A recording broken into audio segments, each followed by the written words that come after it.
investigation report जो आप करवाते हैं and if you find that there is no probable reason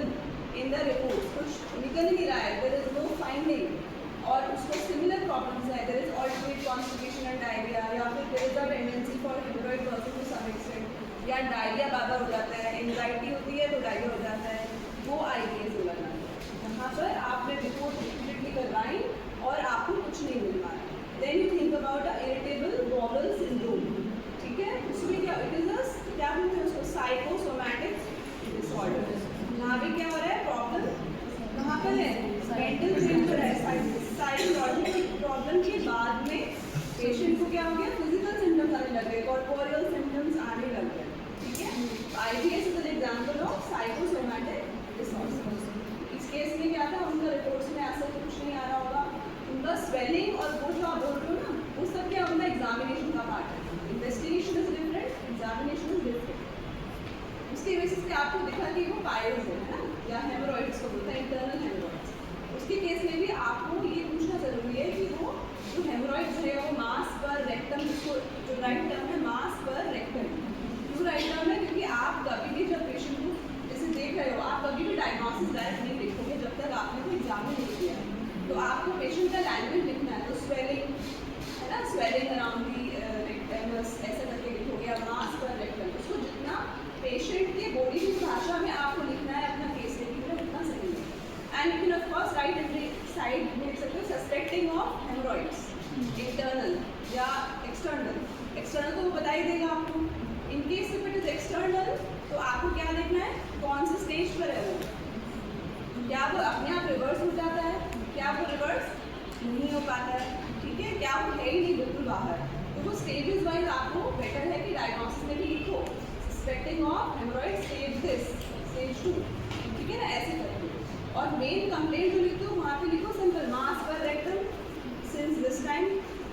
bleeding पर रेक्टम जो तुम्हें लग रहा है और क्या क्या हो सकता है इचिंग बोला आपने ड्राइनेस था उसको और क्या था बस ड्राइनेस और इचिंग मेन पार्ट है ना दर्द उसको होता था पेन भी था कभी कभी। Second thing is it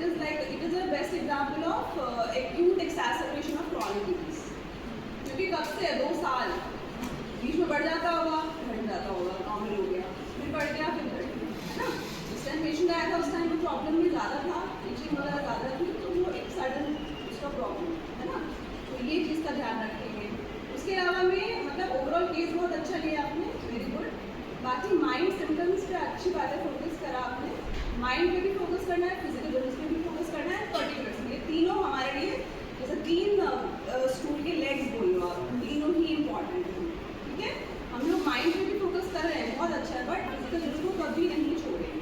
right. Then उसके बाद में आपका था ये माइंड फिजिकल जनरल हाँ आपने माइंड में जैसे बहुत अच्छे 2-3 सिम्टम लिए मुझे अच्छे लगे।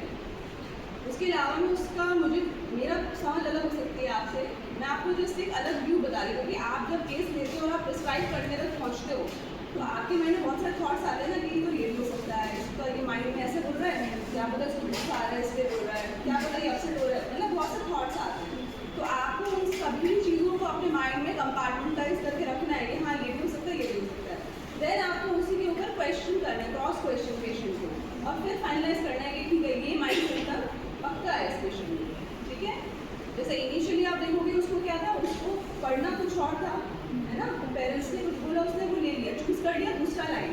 उसको कुछ और चाहता था ना वो तो पढ़ना। तो ये सिंपल सा एक जनरल वे में अगर मैं सोचती तो वो है सप्रेस डिजायर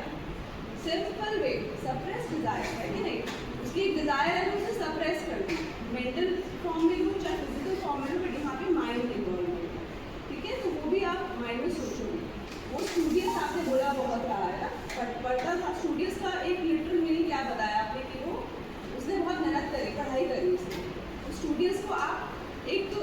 लिटरल सेंस में भी सोचोगे कि क्या वो एक्चुअली में बहुत पढ़ाई करता है क्या वो दिन रात भर बैठ के पढ़ता है जैसे हम लोग नक्स कॉमिका में पढ़ते हैं लिटररी स्टूडियस रात भर नाइट वॉचिंग करके पढ़ाई कर रहे हैं सुबह उनको नींद आ रही है शाम को नींद आना शुरू होती है सुबह गायब हो जाती है ना।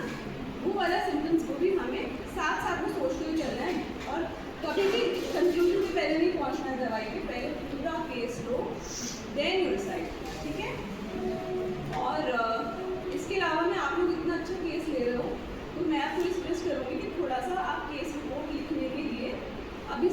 किया करो, क्योंकि आप लोग कुछ टाइम बाद you will pass out the college,